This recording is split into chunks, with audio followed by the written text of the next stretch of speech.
Hola, ¿qué tal? Bienvenidos nuevamente a nuestro canal. Antes que se nos olvide, no se olviden de marcar la campanita que queda aquí a mano derecha de ustedes para que puedan recibir los últimos videos que estamos filmando. Hoy día tenemos un tema bastante serio. Ha generado mucho revuelo en las últimas semanas en Chile y tiene que ver con un tema tributario. Para eso hemos invitado a una persona que es experta en la materia, Magdalena Bersovich. Ella es abogada de la Universidad Católica, ha hecho un magíster en Dirección y Planificación Tributaria de la Universidad Adolfo Ibáñez. Ella también es socia de Bersovich y compañía en alianza con Fontaine y compañía y es experta en temas tributarios. Magdalena, ¿cómo estás? Bienvenida a nuestro canal, gracias por estar con nosotros. ¿Cómo estás, Juan Ignacio? ¿Cómo te va? Saludo a las personas que nos están viendo. Muchas gracias a ti. Magdalena, vamos de lleno. Parece interminable estar discutiendo sobre temas tributarios en el país, un país que se suponía que tenía fama de serio, y dar certeza a los inversionistas. Hemos tenido modificaciones tributarias durante el mes de febrero de este año, durante la época de la señora Bachelet, subidas de impuestos, y nuevamente tenemos en el Congreso una nueva ley que es el 2,5%. Cuéntanos un poco de qué se trata esta ley, es constitucional y a quién afecta. Juan Ignacio, un grupo de parlamentarios del sector de izquierda de la política chilena presentó en junio de este año, 2020, un proyecto de ley que pretende establecer un impuesto, como se llama en jerga popular, el impuesto a los superricos. Es un impuesto que busca gravar el patrimonio bruto, y vamos a explicar qué se entiende por patrimonio bruto, de aquellas personas naturales que al 31 de diciembre del año 2019 tengan más de 22 millones de dólares en su patrimonio. El impuesto, como bien decías tú, es una tasa de 2,5% sobre esos bienes y se pretende recaudar dentro de los 30 días siguientes a que se publique la ley. Desde la perspectiva legal, te puedo indicar, sin temor a equivocarme, y creo que no va a haber ningún técnico en este país constitucionalista o que se dedique a los temas tributarios que pueda decir que este proyecto es constitucional.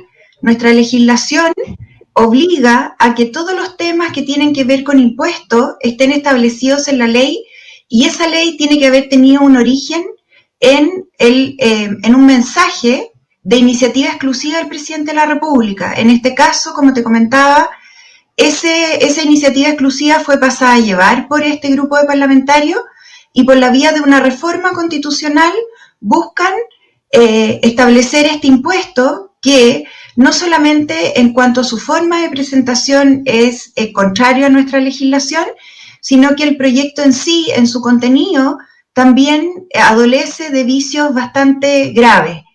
Por de pronto señalarte que lo que se pretende gravar o generar impuestos es el patrimonio bruto. El patrimonio bruto, en este caso, corresponde a todos los activos que tiene esa persona, sin considerar las deudas que se hayan contraído para generar esos activos. Entonces, desde la perspectiva técnica, establecer un impuesto al patrimonio bruto significa no reconocer el sacrificio económico en que ha incurrido esa persona para generar esos activos. Entonces vamos a estar gravando una riqueza que no es tal, porque tú y yo y las personas que nos están escuchando, aunque no sean expertos, sabemos que patrimonio es el activo menos el pasivo. Aquí, sin embargo, se desconoce eso y solo se quiere gravar con impuesto a ese activo. ¿De acuerdo? Entonces, si tiene activos por 22 millones de dólares y tiene deuda por 22, va a tener que pagar igual el impuesto con la tasa del 2,5, porque no le van a dejar rebajar las deudas asociadas a esos activos. Me queda claro. Y estas personas, se entiende que esto es un impuesto sobre un impuesto, porque probablemente ya tuvieron que pagar por esos bienes en algún momento, ¿no? Bueno, efectivamente, lo que tú estás hablando en materia legal se conoce como el impuesto al patrimonio. Ya nuestra Constitución establece la posibilidad de generar impuestos al patrimonio, pero esos impuestos ya están acotados en nuestra Constitución y son la contribución a los bienes raíces y el impuesto a la herencia. No hay otro impuesto al patrimonio y la Constitución prohíbe estos impuestos, salvo las excepciones que están establecidas con carácter transitorio. Ahora, ¿qué experiencia hay en otros países con respecto a este tipo de cosas? ¿Les ha ido bien? ¿Qué pasa siempre nos estamos comparando con la OCDE? ¿Nos puedes comentar un poco qué pasó ahí, si esto ya se hizo en algún momento? Sí, claro. Bueno, de los 36 países que integran la OCDE y respecto de los cuales, ¿no es cierto?, nos encanta compararnos, a pesar de que las comparaciones siempre son peras con manzanas y resulta que no son fidedignas al momento de poder sacar conclusiones que sean aceptadas. De esos 36 países, 13 en la historia han establecido el impuesto y hoy día solo 3 tienen vigente el impuesto. Esta estadística básica da cuenta primero que de todos los países en que se instauró, estos 16, para que en el tiempo hoy día solo 3 lo tengan, da cuenta de varias cosas. Primero, que desde la perspectiva de la recaudación, estos países en el informe de OCDE, que yo te voy a enviar para los que nos están viendo puedan consultar el informe, se establece y se relata de manera súper concreta y a través de gráficos, la verdad que la lectura es bastante fácil. Se dice que primero los costos para poder recaudar el impuesto en que incurre la administración fiscal de cada país suele ser superior a lo que efectivamente se recauda, porque es un impuesto de muy difícil recaudación. Después, no solamente los costos de agencia son mayores a lo que recauda, sino que en aquellos países en donde se ha mantenido el impuesto, a pesar de que esos países generan mayor riqueza y tienen mejor PIB cada año, la recaudación del impuesto, sin embargo, baja. Entonces, es fácil concluir desde ahí que a pesar de que la actividad económica pueda ser mejor cada año, la recaudación va disminuyendo y eso se puede ver entre otras razones, por ejemplo, a lo fácil que es que frente a este impuesto las riquezas reaccionan y buscan jurisdicciones fiscales que sean más beneficiosas, que a lo mejor no tengan este impuesto, o por último, que en caso de que ellos tomen la decisión de querer pagar, busquen jurisdicciones que tengan una mejor base sobre la cual se aplica el impuesto. Como hablábamos en la primera parte, yo te decía que en Chile el proyecto no permite la rebaja de pasivos. En los países de la OCDE en donde ha estado y continúa vigente, por ejemplo, se deja descontar las deudas. Dejan también, por ejemplo, descontar aquellos activos que sirven como la casa familiar de las personas que están pagando el impuesto. Los distintos países han establecido bases imponibles tomando en consideración que si bien van a gravar con este impuesto, lo que no quieren es atacar la actividad económica por la cual genera la riqueza ese contribuyente. Cuestiones que nuestra legislación no toma. Y por último, también me parece interesante contarle a los que nos están viendo que este impuesto, la única manera que funcionaría sería que todas las jurisdicciones fiscales lo tuvieran. Porque si no, cada vez que tú pones este impuesto, los contribuyentes buscan, como te decía recién, jurisdicciones que no lo tengan. Y eso es muy sencillo, porque de los 36 que te comentaba de la OCDE, hoy día solo 3 lo tienen. Entonces, no cuesta nada domiciliarse en otros países sin tener incluso que llevar la riqueza al extranjero. Magdalena, yo entiendo un poco que el espíritu de esto es la recaudación, ¿no es cierto? Es que vivimos una situación de crisis en el país, que es necesario que todos se pongan con más plata, incluso aquellos que tienen más. Entonces hay como teóricamente un espíritu, vamos a pensar en positivo, porque si pensamos en negativo vamos a pensar que aquí hay un tema ideológico muy potente. Durante el gobierno de la señora Bachelet se subieron los impuestos y se esperaban recaudar 8.000 millones de dólares y se recaudó la mitad. En este caso estamos hablando de que este 2,5%, y aquí viene, y perdona si te pregunto algo que es medio complicado, pero la gente del Frente Amplio y la gente que está proponiendo este nuevo proyecto, además que es inconstitucional por lo que acabas de decir tú y por varias razones, inconstitucional, dicen que van a cobrar un 2,5% a los patrimonios de más de 22 millones de dólares. Número uno, aquella persona que tiene 21 millones de dólares, 999.000, no paga este impuesto, lo cual es un absurdo. Pero existe otro absurdo en este punto, que es que ellos dicen, vamos a cobrar un 2,5% y nuestra meta es recaudar 6.500 millones de dólares. Si uno dice, ok, vamos a recaudar, si uno saca regla de 3, estamos hablando de que teóricamente estas 1.500 familias aproximadamente que estarían pagando este impuesto representarían un patrimonio de 260.000 millones de dólares, que en términos prácticos Chile está en una cifra un poco superior a eso en términos de PIB. ¿No es absurdo pensar que 1.500 familias o 1.500 personas en Chile tienen 260.000 millones de dólares en activos cuando el país entero produce eso en un año? ¿No existe un cálculo absolutamente equivocado y errado al respecto? Mira, Juan Ignacio, yo he seguido bastante de cerca el tema del debate del proyecto desde que se inició y te puedo indicar varias cosas. Primero, el proyecto de ley que te lo voy a mandar y respecto del cual además me tomé el tiempo para subrayar todas aquellas cosas que a mí me parecieron que no correspondían con la realidad. Primero decirte que está lleno de falta de ortografía, que si bien es un tema de forma y probablemente no le interesa a nadie más que a mí, un proyecto de reforma constitucional, por la importancia que tiene, al menos uno esperaría de las personas que lo presentan, seriedad en cuanto a la forma. Respecto del fondo, así como tú indicas que se espera que más o menos 1.500 personas paguen este impuesto, cuando tú escuchas a Boric y está por escrito, él dice que solamente va a gravar a 400 personas. Respecto entonces de los números que ellos calculan, yo creo que probablemente el cálculo de 1.500 sobre ese 2,5 que dices tú que supera el PIB, yo creo que está mal hecho en el sentido de que ellos están esperando que lo paguen 400 personas. Entonces ahí como que a lo mejor tal vez nos cuadra un poquito más.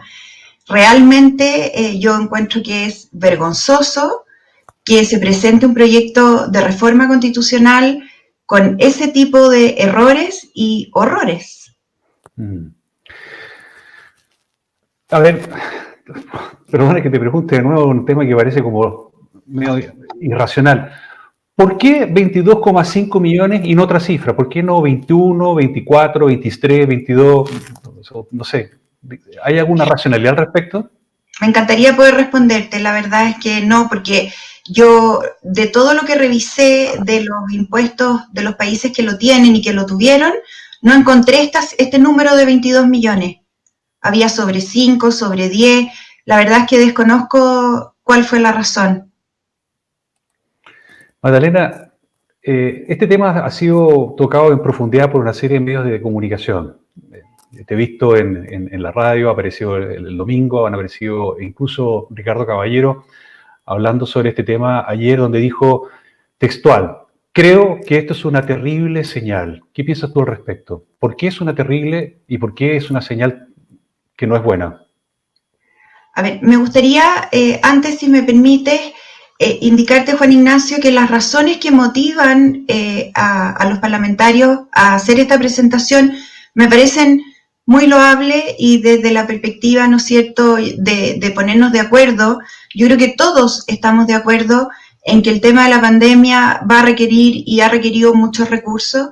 Estamos de acuerdo que los recursos son escasos, estamos de acuerdo que la gente que tiene más tiene que contribuir más, pero lo que yo no estoy de acuerdo es que primero se trate por vía constitucional de pasar a llevar la iniciativa exclusiva del presidente de la República. Creo que, no sé si Caballero estará pensando lo mismo que yo, porque él es economista, yo soy abogado.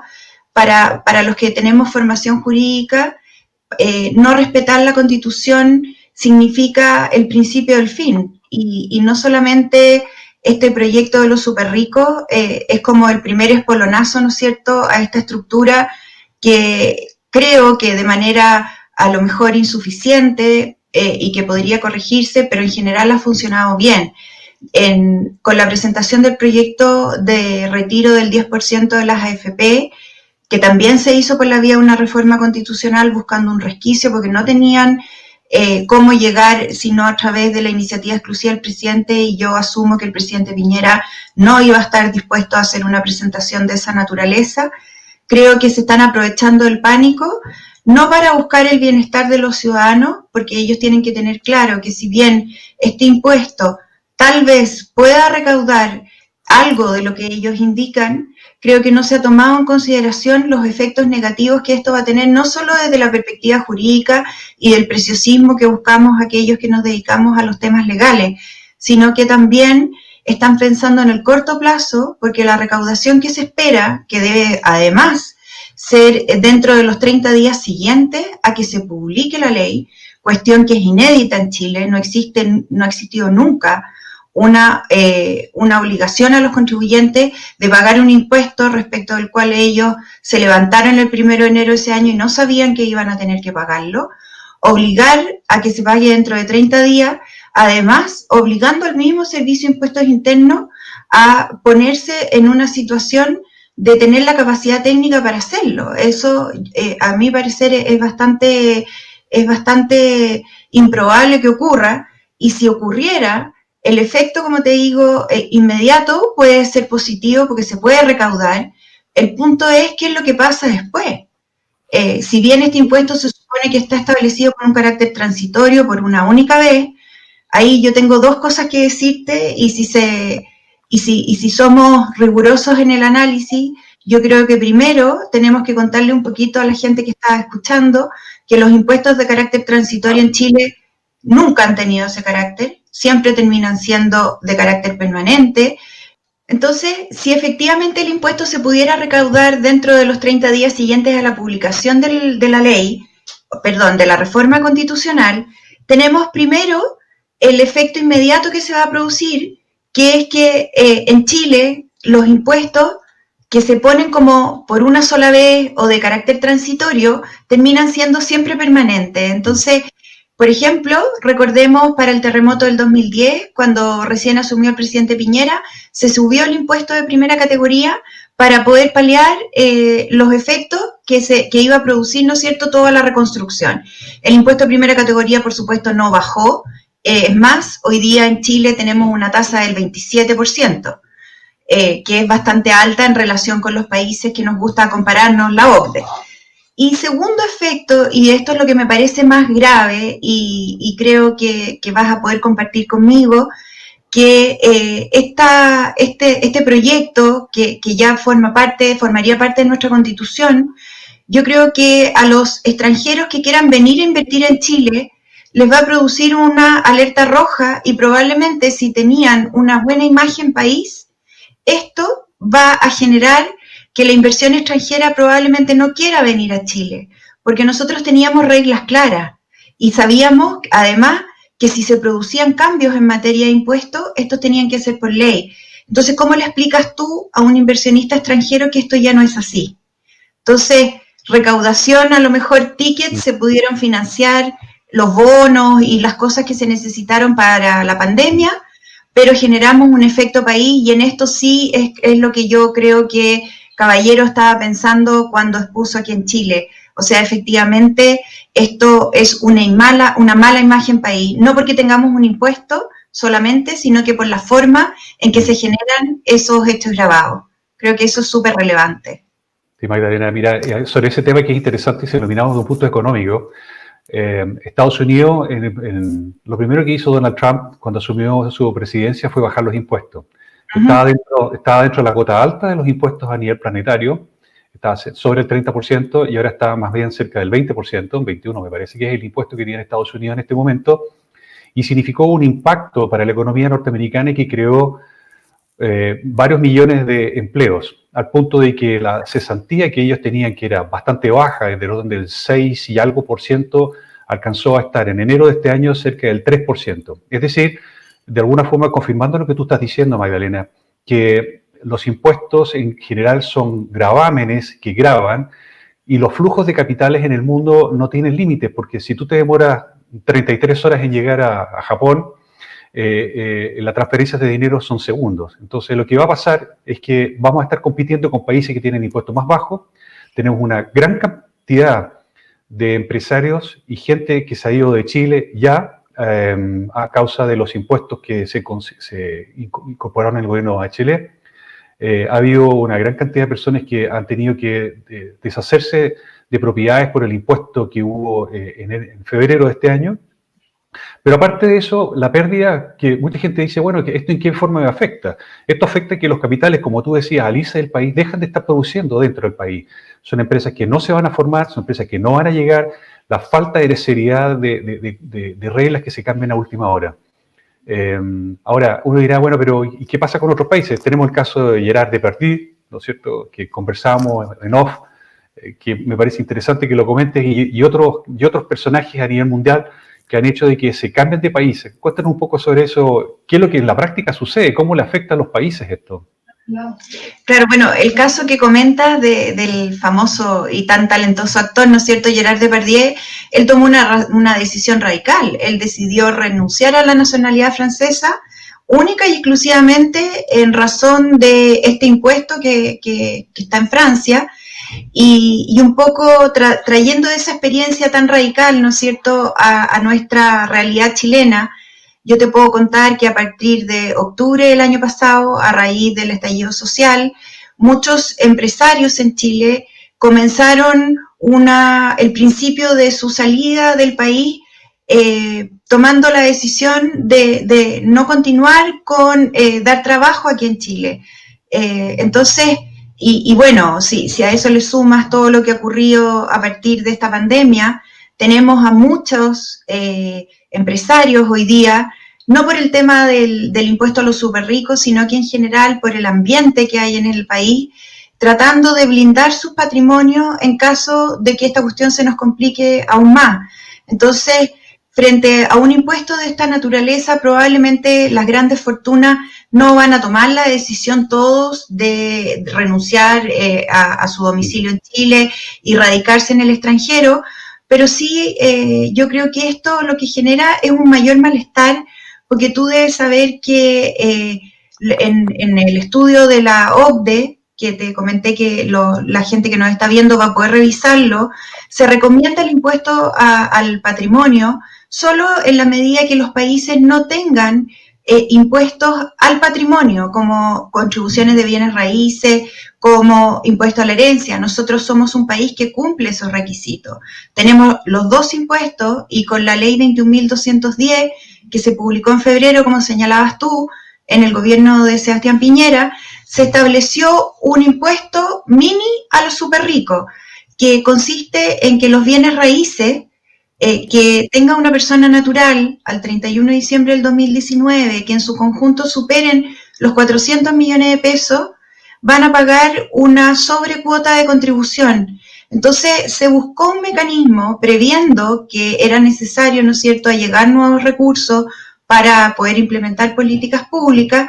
Se pensó de la manera más inteligente, no porque ellos sean más inteligentes, sino que la experiencia mundial ha demostrado que gravar la propiedad raíz suele tener mejores resultados porque la enajenación de esas propiedades frente a un nuevo impuesto es más lenta, y por último la gente asume ese impuesto como parte del costo de vivir en el país, mientras que la fortuna, que es líquida, a diferencia de los bienes raíces, ¿no es cierto?, es de fácil movimiento. Como decías tú, en 30 segundos se hace la transferencia y la plata ya no está.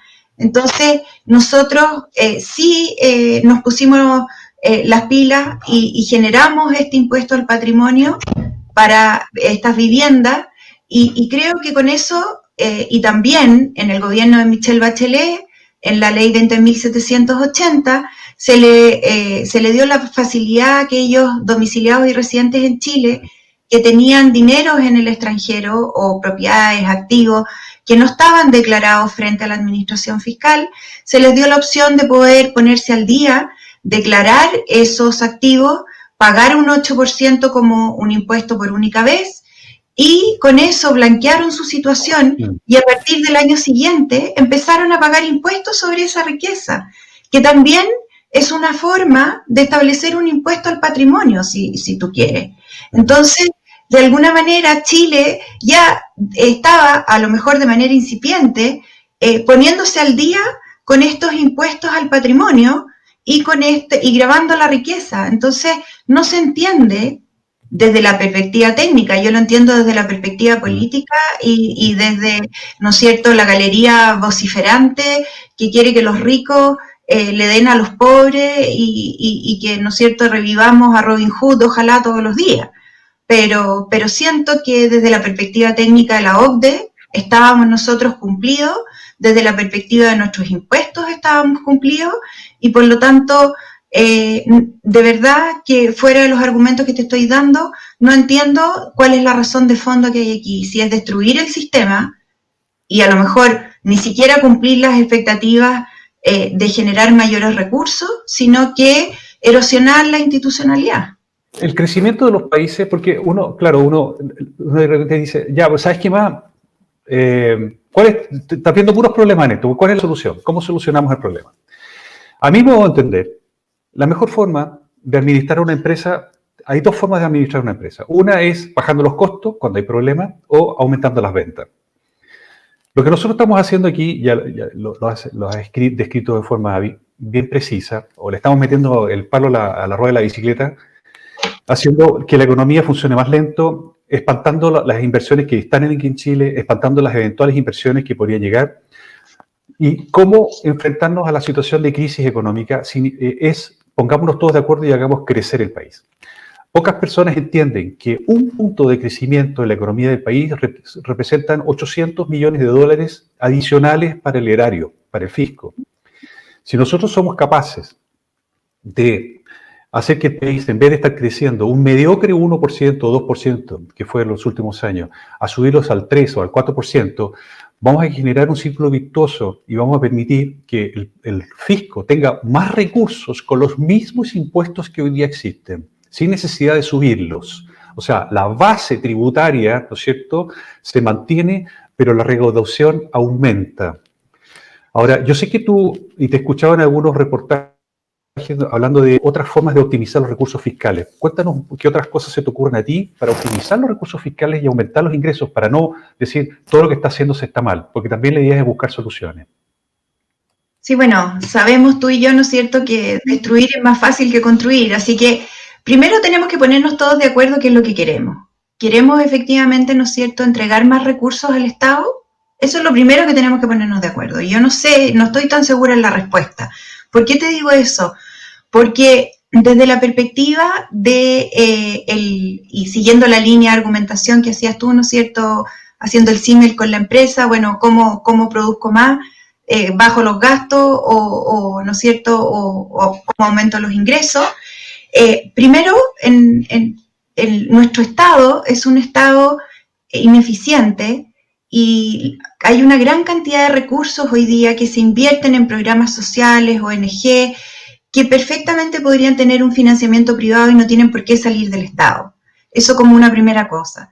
Existen también, ¿no es cierto?, un montón de ministerios y red tapes que le llaman, que es todo el costo de burocracia, que con el sistema digital que se nos ha más encima impuesto de una manera maravillosa, creo yo, a raíz de esta pandemia. Yo de verdad que lo agradezco, porque antes tú, para poder hacer un trámite en impuestos internos, tenías que ir a hacer la cola, sacar el número, etcétera. Hoy día todos esos trámites que antes nos decían que si no eran de manera presencial no se podían hacer, se pueden hacer en línea, incluso sacar tu clave única en el registro civil.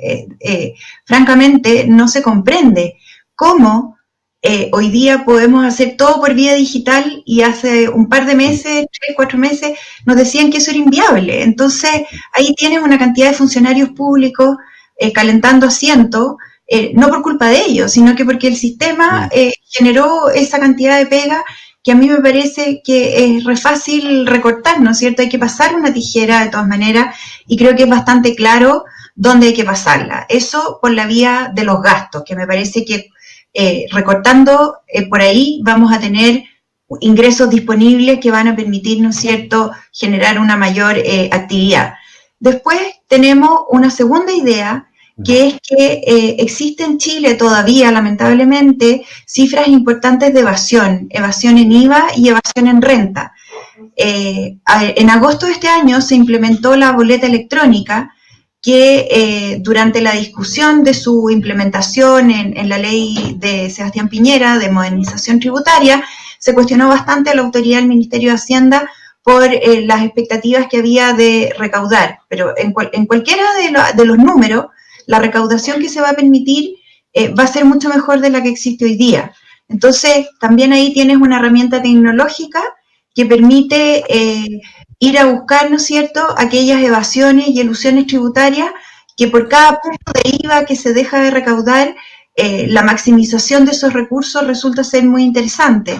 Lo mismo en materia de renta, fiscalización en pago de impuestos a la renta también es importante. Entonces, y ahí engarzo un poco con la idea de ojalá llegar más recursos al organismo que está encargado de velar por el cumplimiento de los impuestos y que los impuestos no solo se paguen, sino que se paguen bien. Creo que dotar de mejores recursos y también de una mayor planta al Servicio de Impuestos Internos se hace absolutamente necesario porque gracias a ello el fisco tiene los recursos. Si tenemos un mal Servicio de Impuestos Internos vamos a tener una peor recaudación.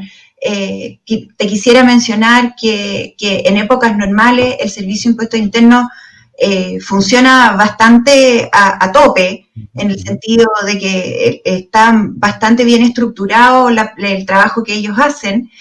Los recursos que se destinan, el año pasado se destinaron 8.000 millones a mejorar los sistemas tecnológicos, que son absolutamente insuficientes. Ellos habían pedido 5 veces ese valor.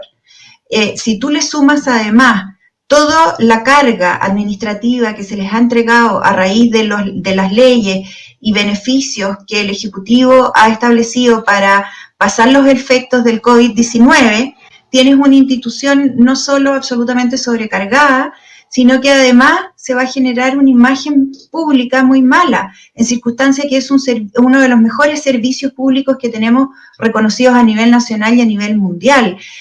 La gente se genera expectativa y si esas expectativas no son cumplidas, no le va a ir a echar la culpa al Parlamento, que fueron, ¿no es cierto?, los que establecieron esas obligaciones, sino que va a ser al organismo a través del cual le manda un correo electrónico y le dice, no, usted no califica, o por último no se lo manda porque se perdió la información en el ciberespacio. Entonces también ahí hay una carga que a mí me preocupa muchísimo. Yo, si bien no formo parte del Servicio de Impuestos Internos, estoy al otro lado y generalmente somos contraparte, me parece absolutamente indispensable que nuestros legisladores y el presidente de la República, cuando generan nuevas obligaciones de este carácter, tomen en consideración los fondos que se necesitan para que aquellos que implementan esas políticas puedan hacerlo, porque si no, tú sabes que las expectativas es lo peor que el ser humano puede tener, porque solo de ahí nacen, ¿no es cierto?, las desilusiones. Si tú no tienes expectativas y las cosas no pasan, da lo mismo, pero si tú te las generaste y no se cumplió, vienen las amarguras y generalmente las recriminaciones. Y lamentablemente aquí la recriminación no va a caer sobre, ¿no es cierto?, nuestros legisladores, sino que sobre el Servicio de Impuestos Internos en este caso. En resumen, Magdalena, un mal proyecto, un muy mal diagnóstico para la gente que está viendo posibles inversiones en Chile. Sin embargo, hay fórmulas de salir, hay formas de eficientar las cosas, hay formas de reestructurar la forma en que cobramos los impuestos, los gastos que están haciendo. Poca gente entiende que en Chile de cada 10 proyectos que el país o el gobierno realiza, 7 están mal evaluados o están perdiendo plata. Es decir, hay mucha plata que se está perdiendo por un problema de eficiencia. Magdalena, ¿no tienes que terminar con alguna idea? Sí, no, solamente redondeando lo que tú estabas diciendo, por eso yo partí, cuando tú me preguntaste, bueno, ¿y qué hacemos?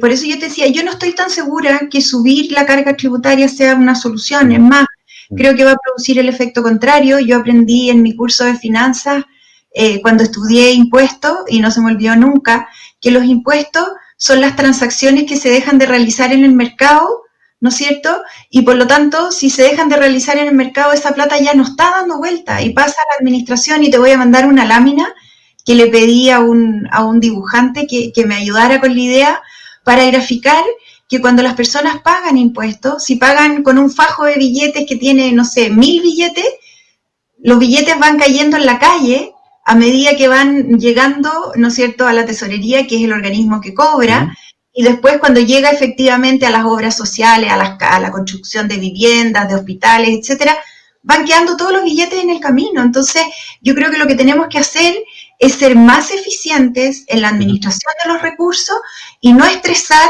a los contribuyentes. La carga tributaria en Chile ya es una carga absolutamente acorde con los países con los que nos gusta compararnos, pero no con las comparaciones que no toman en consideración todos los factores, porque generalmente a nosotros nos muestran en los gráficos que estamos súper abajo en la OCDE, pero esa comparación es pera con manzana, y sabemos que tenemos que comparar cosas que sean iguales, y en esa comparación Chile sale bien parado. Así que yo te voy a mandar esos documentos para que ustedes puedan también verificar que las opiniones y las cosas que yo afirmo como verdades tienen un sustento. Y bueno, si el organismo que las emite ya no es fidedigno, ahí yo por lo menos deslindo una parte de mi responsabilidad. Pero creo que eso es muy importante. Creo que la carga tributaria, si se aumenta realmente, en mi opinión, creo que va a tener un efecto perjudicial. Sí. Hay hartos mitos respecto a los impuestos. El otro día entrevistamos a alguien de Australia y nos dimos cuenta de que el IVA en Australia es del 10%. Y de aquí el IVA es el 19%. Alguien podrá decir, no, pero es que el IVA no recauda mucho. Más del 50% de los ingresos del fisco es a través del IVA. Y el IVA le pega más fuerte a los pobres. Magdalena, te agradecemos mucho tu tiempo. Ha sido tremendamente valioso. Ojalá a la gente le guste este video y lo replique. No sé si quieres terminar con alguna idea. No, solamente decirte y agradecerle a la gente que nos está viendo, que ojalá revisen los documentos, son interesantes. Y bueno, espero que me convides otra vez, ojalá a conversar cosas un poco más positivas para ver cómo vamos a reactivar este país. Esperemos que sí. Muchas gracias, Magdalena. Que tenga Gracias. un lindo día. Muchas gracias a todas las personas que nos vieron. Adiós. Chao, chao.